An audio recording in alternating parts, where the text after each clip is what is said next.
है, మన आर्थिक स्थिति, पैसे की कमी से हो మన सकती है। డబ్బుల తక్కువతనం కావచ్చు, हो सकता है हमें कुछ काम पूरा करना है, वो अधूरा रह गया మన है। పని సగం అయిపోయి ఇక పూర్తి కాకపోవచ్చు, हो सकता है कि हमारे परिवार में कोई कमी है, उसकी तकलीफ हो सकती है। మన కుటుంబంలో ఏదో కొదువగా ఉండవచ్చు, हमारे जीवन में परिवार में कोई बीमारी हो सकती है। మన కుటుంబంలో ఏదో రోగం ఉండవచ్చు, हो सकता है कि कोई भयानक समस्या हमारे जीवन में हो ఏదో सकती है। భయంకరమైన సమస్య పీడిపవచ్చు. सबसे बाहर निकालने वाला एक ही एक परमेश्वर है, मेरा यीशु मसीह।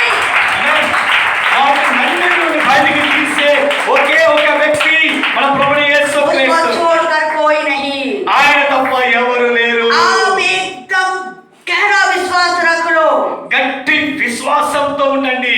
एक दिन खुद आप मेरे पास में आकर गवाही देंगे। మీరు ఒక రోజు ఇక్కడికి వచ్చి మీరే సాక్ష్యం చెప్తారు. सचमुच में मेरे जीवन में ऐसा ही हुआ है। నిజంగా నా జీవితంలో ఆరాధన జరిగింది. मेरे जीवन में ऐसा ही हुआ है। నా జీవితంలో ఆరాధన జరిగింది, బ్రతుకులో ఆరాధన జరిగింది. हम परमेश्वर की उस समय महिमा करेंगे। అప్పుడు మన దేవుణ్ణి మహిమపరుస్తాము. सचमुच में నిజం. మనం ఏం చేస్తామో తెలుసా? रो रो के उसका अपमान करते हैं।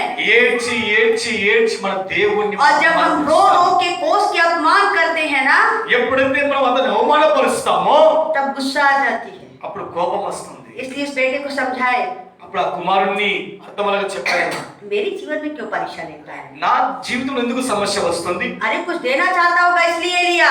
ఏదో దేవుడు ఇవ్వాలనుకుంటున్నాడు, అందుకని సమస్య పెట్టాడు. हालेलुया। హల్లెలూయా. मुझे बहुत खांसी थी, నా मुझे बहुत खांसी थी। అమ్మగారికి చాలా దగ్గు ఉండే చూస్తున్నారా? मैं भी बोल सकती थी ना, అమ్మ కూడా అడగవచ్చు, मुझे क्यों खांसी है, నాకెందుకు దగ్గు मुझे क्यों खांसी है, నాకెందుకు దగ్గు खांसी వస్తుంది? क्यों थी? దగ్గు ఎందుకు ఉంది? उसका भी एक कारण है, అందులో కూడా కారణం ఉంది. क्योंकि वो दिखाना चाहता था, बेटी मैं हूँ। ఆయన చూపించనున్న కుమారుడే నేను ఉన్నాను. वो दिखाना चाहता है, बेटी अगर तुझे खांसी नहीं देता था నీకు దగ్గు చూపించకపోతే, और अगर खांसी नहीं होती थी तो मैं तुझे चंगा करता था, पता कैसे चलता था? నేను దగ్గు నీకుంటే నేను ఏ రీతిగా స్వస్థపరుస్తాను అది నీకు ఏ రీతిగా తెలుసు? अगर मुझे तुझे चंगा नहीं करता था నిన్ను స్వస్థపరచకపోతే तो मैं अद्भुत परमेश्वर लोग कैसे देखते थे? అద్భుత దేవుడిని ప్రజలు ఏ రీతిగా తెలుసుకుంటారు? अगर मैं बोलती थी क्यों खांसी दिया, क्यों खांसी दिया, इसीलिए खांसी दिया। ఎందుకు ఎందుకు తగ్గించావు? ఇందుకోసం తగ్గించాను. क्यों खांसी दिया? ఎందుకు తగ్గించావు? ताकि मुझे चंगाई देकर अपनी महिमा को प्रकट करे।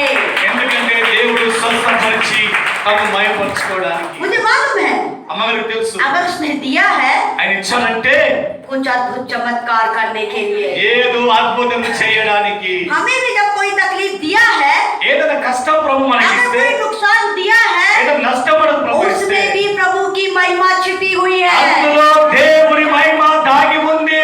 क्योंकि वो हमारे द्वारा अद्भुत अपनी महिमा को प्रकट करना चाहता है। మన ద్వారా దేవుడు అద్భుతమైన మహిమ छोटी కనపరచాలనుకుంటున్నాడు. छोटी महिमा नहीं, చిన్న చిన్న మహిమలు కాదండి, अपनी बहुत बड़ी महिमा को పెద్ద दिखाना పెద్ద चाहता మహిమలు చూపించాలనుకుంటున్నాడు. है। इसीलिए ఎందుకొరకే प्रभु जी, तूने मेरा नुकसान अगर किया है तो నాకు నష్టాన్ని చేకూరిస్తే जरूर इसमें तेरी कोई महिमा तो छिपी हुई है, ఇందులో ఏదో మహిమ దాగి ఉంది, कोई तो बड़ा चमत्कार छिपा हुआ है। ఏదో గొప్ప అద్భుతం దాగి ఉంది. प्रभु जी, ప్రభువా, इस नुकसान के द्वारा ఈ నష్టం ద్వారా आने वाले दिनों में तेरे बड़े चमत्कार को देखना चाहता हूँ, రాబోయే దినాల్లో గొప్ప అద్భుతాన్ని ఆశ్చర్యాన్ని చూడాలి. क्योंकि जब मेरा नुकसान लाभ में बदलेगा నా నష్టాన్ని లాభంగా మార్చినప్పుడు तब तो मैं बोल सकता हूँ, అప్పుడు చెప్పగలుగుతాను, देखो पहले मुझे नुकसान हुआ था, लाभ हुआ है। నాకు మొదట నష్టం కలిగింది, ఇప్పుడు నాకు లాభం కలిగినది. अगर मेरी बीमारी हुई है, నాకు రోగం వస్తే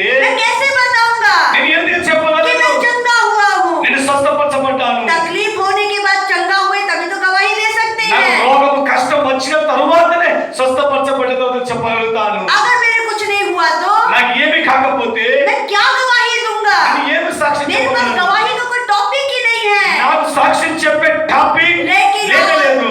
आज मेरे पास में है।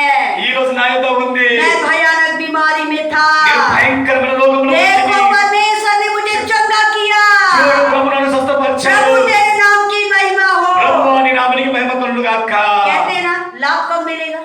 ఎప్పుడు नुकसान होगा तब तो लाभ होगा, ఎప్పుడు లాభం అవుతుంది? నష్టం అయితేనే లాభం వస్తుంది. नुकसान होगा तब लाभ होगा। నీకు నష్టం అయితేనే లాభం हम కలుగుతుంది. काम करेंगे, नौकरी करेंगे तब पैसा मिलेगा, ఎప్పుడైతే ఉద్యోగం చేస్తావు అప్పుడు డబ్బులు వస్తాయి. हम मेहनत करेंगे तो फल मिलेगा, మనం కష్టపడి हमारे जीवन की यही सच्चाई है। ఇదే మన జీవిత సత్య విధానం. हम बोलते हैं మనం అంటాం हम तेरे गवाह हैं, మేము నీకు సాక్షులు, हम तेरे गवाह हैं। మేము నీకు సాక్షులు, अरे गवाह गवाह बोलते हैं, సాక్ష్యం సాక్షులు అంటాము. लेकिन गवाही तो कोई बड़ी है ही नहीं ना तुम्हारे కానీ जीवन మన में। జీవితంలో గొప్ప సాక్ష్యము अगर हम లేదు. सचमुच में बोलते हैं మనం నిజంగా చెప్పాలి, परमेश्वर हम तेरे बड़े गवाह हैं, ప్రభువా నీ కొరకు మేము గొప్ప సాక్షులు.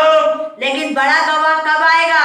గొప్ప సాక్ష్యం ఎప్పుడు వస్తుంది? नुकसान होने के बाद जब कुछ अच्छा करेगा నష్టం వచ్చినప్పుడే, तब तो हम बड़ी गवाही देंगे। అప్పుడే గొప్ప సాక్ష్యాన్ని పలుకుతా. देखो मेरे जीवन की ये बड़ी गवाही, ఇది చూడండి నా జీవితం ఇంత గొప్ప సాక్ష్యం, ऐसी बड़ी गवाही ఇంత పెద్ద గొప్ప సాక్ష్యం जीवन में न कभी थी न कभी होगी।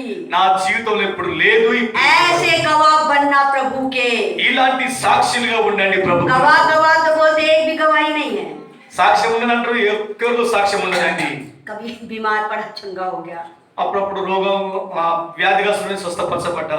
अरे कोई बीमारी ही नहीं आई, నీకు రోగమే లేకపోతే, कोई तकलीफ ही नहीं आई, నీకు కష్టమే లేకపోతే, मतलब प्रभु ने आपके जीवन में तो कुछ काम ही नहीं किया। అంటే ప్రభు నీ జీవితంలో పనే చేయలేదు कि मतलब आप प्रभु के बच्चे ही नहीं है। అంటే నువ్వు దేవుని బిడ్డవే కాదు. अगर कुछ नीचे जा रहे हैं, ఏదన్నా నువ్వు దిగజారిపోతున్నావు అనుకో, परमेश्वर आपको ऊपर लेकर आ रहा है। ప్రభు నిన్ను పట్టుకొని పైకి లేపుతున్నాడు అనుకో, प्रभु ने मेरे जीवन में काम किया। ప్రభు నా జీవితంలో కార్యం చేశాడు. आप तो सीधे खड़े चल रहे हैं, అప్పుడు నువ్వు నడుస్తున్నావు, कभी बेहोश होके गिरे भी नहीं, ఎప్పుడు నువ్వు ఇటు कोई పడిపోలేదు, बीमारी भी नहीं నీ आई। జీవితంలో ఇప్పుడు రోగం రాలేదు. बोले मैं गवाह हूँ, परमेश्वर का क्या गवाह है? నేను సాక్షి, నీ సాక్షి. अरे कुछ जीवन में हुआ ही नहीं, कोई गवाही है नहीं, आपको तो बोलने का भी अधिकार नहीं నీ है। జీవితంలో సాక్ష్యం లేదు, ఎప్పుడు పడిపోలేదు, లేవలేదు, అది చెప్పే అధికారమే నీకు లేదు. कुछ तो ऐसा होना चाहिए, ఏదో ఒక్కటి కోణాన ఉండాలి. तब आप बोल सके मैं चंगा हुआ, ये मेरी गवाही है। నేను స్వస్థపరచబడ్డాను, ఇది నా సాక్ష్యం. आप उस पर से मत बोलिए परमेश्वर ने क्यों नुकसान किया, ప్రభు నన్ను ఎందుకు నష్టలు పెట్టాడు, ये क्या है, परमेश्वर ने श्रापित कर दिया मेरे जीवन దేవుడు को। నన్ను ఎందుకు శాపములు పెట్టాడు. परमेश्वर ने श्रापित नहीं किया है, దేవుడు నిన్ను శాపములు పెట్టలేదు. परमेश्वर के द्वारा मिली गई आशीष समझिए आप उसको, దేవుని ద్వారా నీకు దొరికిన ఆశీర్వాదం అనుకోండి. क्योंकि उसी के द्वारा ही परमेश्वर आपको ऊंचाइयों पर लेके जाने वाला है। దాని ద్వారానే దేవుడు నిన్ను గొప్ప గొప్ప స్థలములో ఎత్తైన స్థలం తీసుకుని వెళ్ళబోతున్నాడు. आपके जीवन की वही गवाही आपको ऊंचाइयों पर लेकर जाएगी। ఆ సాక్ష్యమే నిన్ను ఎత్తైన స్థలములో నడిపిస్తుంది. इसीलिए चिंता से डरो मत। ఇందుకొరకే చింతకు భయపడకండి. दाऊद कहता है దావీదు అంటున్నాడు, जब भी मैं चिंता परेशानी में रहता हूँ, ఎప్పుడైతే సమస్యలు చింతలు నేను ఉంటానో, परमेश्वर के चरणों में जाता हूँ, నేను దేవుని పాదముల ఎదుగు వెళ్తాను, उसकी महिमा करता हूँ, నేను మహిమపరుస్తాను. वही मेरा भरोसा है, वही मेरा सहायक है। ఆయనే నాకు సహాయము, ఆయనే నాకు हालेलुया, హల్లెలూయా. अद्भुत करता, అద్భుతకర్త, अद्भुत चमत्कारों को करने वाला అద్భుతము ఆశ్చర్యకరం జరిగించే దేవుడు जो मेरे जीवन में करता है, అమ్మగారి జీవితంలో చేసిన आपके जीवन में भी करेगा। మీ జీవితంలో भरोसा बड़ा होना चाहिए, నమ్మకము గట్టిగా ఉండాలి. आज से ఈ రోజు నుండి, अभी से ఇప్పటి నుండి शुरू हो गया, ప్రారంభమైనది, शुरू हो गया ప్రారంభమైనది. परमेश्वर का चमत्कार దేవుని ఆశ్చర్యం आपके शरीर में प्रवेश कर गया। మీ चमत्कार శరీరంలో ప్రారంభమైనది. अद्भुत काम आपके अंदर प्रवेश कर गया। అద్భుత కార్యం మీ परमेश्वर శరీరంలో ప్రారంభమైనది. का आप बोले परमेश्वर पूरा हो गया, आमीन। బ్రహ్మ అది పూర్తి చేయబడింది, ఆమేన్ అని सब చెప్పండి. कुछ अच्छा हो गया, आमीन। అంతా బాగానే జరిగింది, ఆమేన్. मैंने भी ऐसी प्रार्थना की, प्रभु जी मैं ठीक हो गई, आमीन, और खड़ी हो गई और आपके सामने प्रचार कर रही हूँ। అమ్మగారు